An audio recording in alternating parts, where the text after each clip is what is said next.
طبق مكرونة بصراحة كان جميل أوي، وكان فيه كل تركات، وكل تركاية فيها حكاية، وكل تركاية كانت بتدي تيستنج حلو أوي في طبق المكرونة. خلينا نشوف عملناه ازاي، بصراحة هتعجبكوا أوي. أول حاجة جبت حلة فيها مياه مغلية، مفيهاش زيت ولا فيها ملح، بس كانت بتغلي أوي لدرجة إن البخار بتاعها جه على الكاميرا شبرة. طبعا جبت المكرونة، بدأت إن أنا أفضيها. أنا حبيت إن أنا أختار المكرونة الفوزيلي أو السوسته. طبعا بدأت إن أنا أفضيها، وبعد ما فضيتها اديتها تقليب عشان متعجنش معايا، وبعد كده سلقتها نص سلقة وصفيتها. وطبعا اديت لها معلقتين زيت وقلبتها، وده كان شكل المكرونة. مخليتهاش انها تستوي اوي عشان لما تنزل في البشاميل متعجنش معايا. جبت الخضار، بدأت ان انا اقطع الخضار بتاعنا لما تهدى شوية.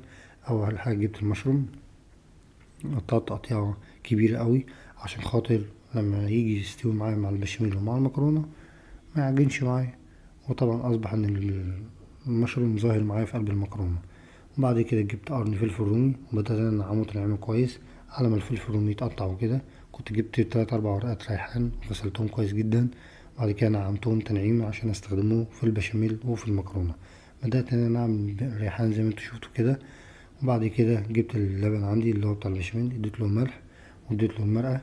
وبعد كده قلبته تقليبة كويس على ما يغلي شوية. كنت جبت الطاسة، نزلت بمعلقتين زيت ومعلقة زبدة عشان خاطر دي اللي هعمل فيها البشاميل او الرول زي انتم بتقول او الروبلاي، ايا ليه كذا اسم كل واحد على حسب ما هو بيسميه.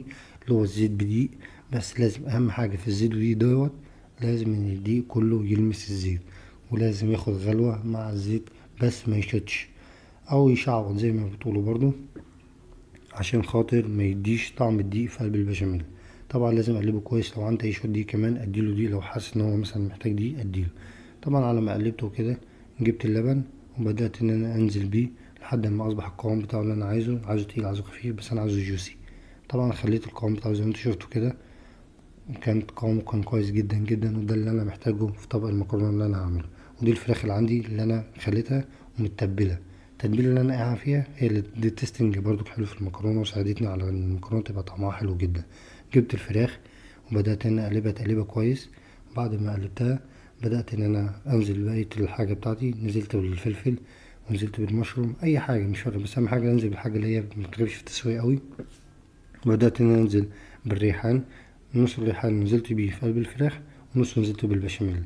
بدأت إن أنا أقلبه تقليبة كويس جدا على فكرة.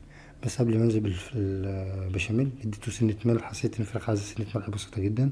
وبعد كده بدأت إن أنا أقلب البشاميل اللي هو زي ما انتوا شايفين، وعشان الريحان كله يتوزع في قلب البشاميل، وأقلبه تقليبة كويسة جدا على فكرة.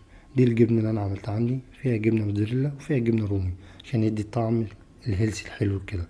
طبعا نزلت برضو بجبنة، نصها في البشاميل ونصها في الفراخ عشان يدي برضو تيستينج. بس اول حاجة نزلت بالمكرونة، وبعد كده بدأت انزل بالجبنة زي ما قلت لكم. بدأت ان أنا اقلبها تقليبة كويسة عشان الجبنة يا دوبك تسيح شوية. نزلت بالبشاميل في قلب المكرونة، وكل ده على نار هادية مش عالية او مش زيادة قوي عشان ما تحرقش المكرونة ولا تحرق البشاميل. وبعد كده بدأت ان انا افضي البشاميل زي ما انتوا شايفين كده. بدأت ان انا اقلب المكرونة، وبصراحة كان ريحتها كان جميل قوي ومش محتاجة اي تكلفة. وطبعا بدأت انزل بالجبنة عشان تسيح معايا في قلب المكرونة. وبعد كده بدأت ان اقلبها برضو. على ما قلبتها كنت غسلت الطاسة ونشفت كمان اللي انا كنت عامل فيها البشاميل. وبصراحة بدأت افضل المكرونة، ومن هنا حسيت بالجوع قوي. كان بصراحة المكرونة كانت ريحتها وكان نفسها في الاكل، يا لهوي كان جميل قوي. بعد كده بدأت ان انا اديها بقى، عايز اديها جبنة، اديت لها فعلا جبنة. حسيت ان الجبنة فعلا بتديها تيستنج حلو قوي قوي قوي قوي. وبعد كده نزلت طبعا بالجبنة، وبدأت ان انا حسيت ان انا كنت هموت من جوع من ريحة الاكل. بدأت ان اجيب ورقتين كرفس عشان خاطر اجرنش بيهم طبعا المكرونة. بصراحة كان المكرونة نفسها كانت حلوة، وحتى عجبت صاحبي قوي، وكان بصراحة حبيت اكلها وهي سخنة، كانت جميلة قوي. بس بصراحة متنسوش تقولوا ايه رأيكم في الطبق دوت، وجربوه سريع وخفيف، واستنى تعليقكم ان شاء الله. شكرا.